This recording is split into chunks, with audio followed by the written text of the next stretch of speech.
Selamat siang teman-teman semua. Di sini saya dengan kedua narasumber akan memberikan penjelasan tentang dampak kebijakan pembiayaan IKN terhadap stabilitas keuangan negara.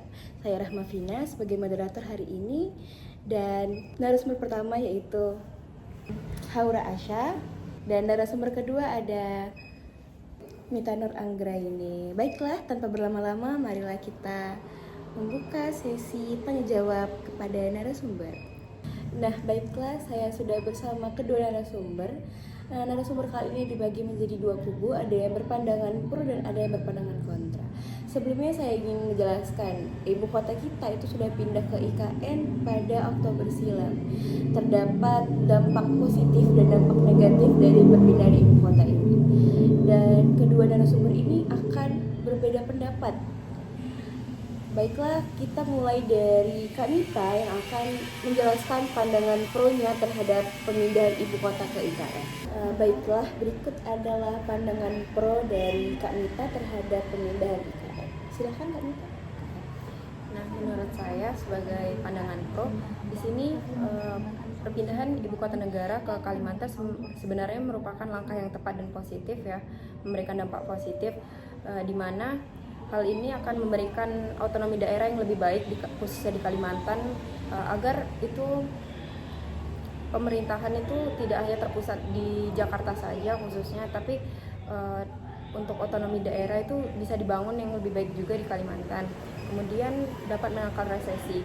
Nah, dibangunnya IKN, dipindahkannya IKN ke Kalimantan itu sebenarnya merupakan langkah dari pemerintah untuk menanggulangi isu dari resesi, kemudian pemerataan pembangunan.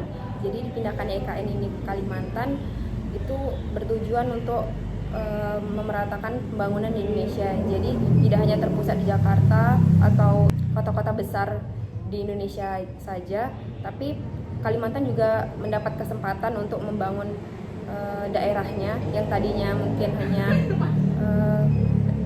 daerah yang sepi penduduk, kemudian tertinggal menjadi daerah yang lebih layak jadi pusat dari perekonomian di Indonesia.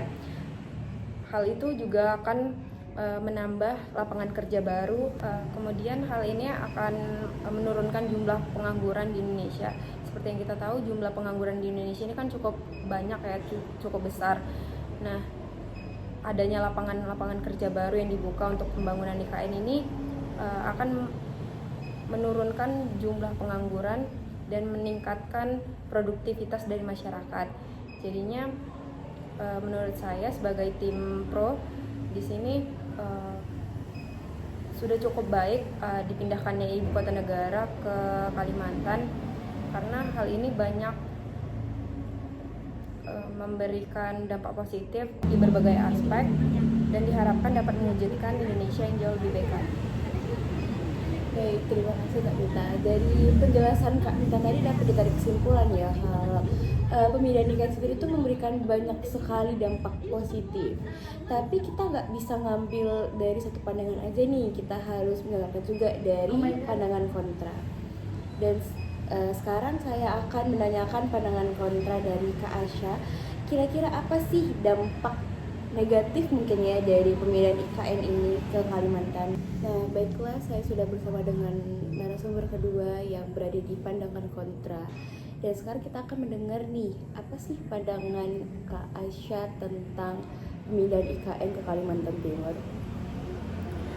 Baik, saya sebagai pandangan kontra, dalam benak saya dapat saya pikirkan muncul ada beberapa dampak yang bisa menyebabkan kerugian ataupun dampak negatif terhadap masyarakat setempat Kalimantan Timur yang lahannya menjadi tempat perpindahan IKN tersebut.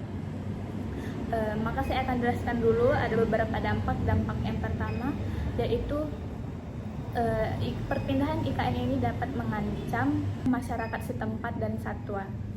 Seperti yang kita tahu, koalisi masyarakat Kalimantan Timur ini menolak tegas dengan adanya perpindahan IKN karena undang-undang IKN yang dapat mengancam ruang lingkup masyarakat setempat dan satwa langka yang berada proyek IKN tersebut, seperti di Balikpapan, Kabupaten Penajaman, dan lain-lain.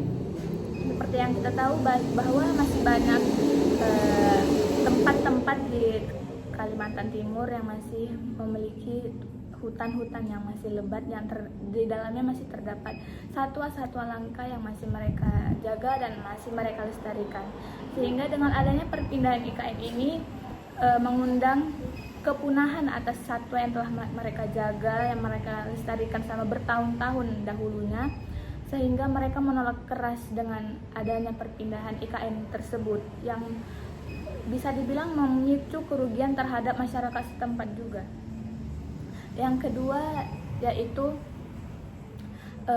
dampak yang kedua, IKN ini berpotensi menggusur lahan masyarakat adat. Koalisi Masyarakat Kalimantan Timur mengkhawatirkan adanya penggusuran lahan masyarakat adat, terutama adat suku Balik dan suku Pasir, yang dimana lahan mereka tidak memiliki sertifikat resmi. Mereka hanya memiliki surat leges yang tidak diakui dan tidak resmi secara hukum. Jadi mereka mengkhawatirkan dengan tidak adanya sertifikat resmi mereka, maka penggusuran ini akan dicepatkan ataupun akan dimudahkan penggusuran lahan mereka, yang dimana lahan tersebut sudah menjadi sumber kehidupan utama mereka, dan juga lahan mereka sudah menjadi identitas budaya mereka, sehingga dengan adanya penggusuran lahan masyarakat adat ini dapat memicu kehilangannya identitas masyarakat bagi adat suku Balik dan suku Pasir yang ada di Kalimantan Timur. Yang ketiga yaitu kaum milenial akan sulit mendapatkan rumah. Seperti saya ketahui bahwasanya generasi muda sulit mendapatkan rumah karena adanya kenaikan harga properti, yaitu permintaan menaik secara signifikan terhadap lahan dan perumahan yang ada di Kalimantan Timur, sehingga membuat generasi muda yang mungkin tidak memiliki kecukupan finansial akan menyulitkan mereka untuk mendapatkan lahan ataupun rumah tanah yang akan menjadi tempat tinggal mereka nantinya di Kalimantan Timur. Mungkin itulah beberapa pandangan dari saya yang bisa memicu adanya kontra ataupun dampak negatif atas adanya perpindahan IKN ini. Baiklah, dari kesimpulan sekali lagi ya teman-teman, kalau dampak negatif dari pemindahan IKN ini sendiri tuh lebih kepada dampak lingkungan ya Kak Asya. Ya, jadi kayak pelestarian hewan atau satwa yang seharusnya itu nggak punah, jadi punah karena adanya pembangunan IKN ini. Benar Kak Asya? Benar sekali. Baiklah, setelah mendengarkan penjelasan dari Kak Asya dan Kak Mita, mungkin kita sudah berada di akhir sesi, yaitu sesi penutupan. Saya sekali lagi akan mengundang Kak Mita masuk ke dalam forum untuk melakukan sesi penutupan bersama. Nah, baiklah teman-teman, kita udah ada di sesi penutupan. Saya ingin mengucapkan terima kasih kepada Kak Mita sebagai tim pro dari pemilihan IKN ini dan kepada Kak Asya sebagai tim kontranya. Mungkin dari penjelasan Kak Mita dan Kak Asya, kalian semua dapat belajar apa dampak positif dan dampak negatif dari adanya pemindahan ibu kota ini ke Kalimantan Timur. Terima kasih Kak Mita, Kak Asya. Terima kasih kembali Kak Pina. Terima kasih.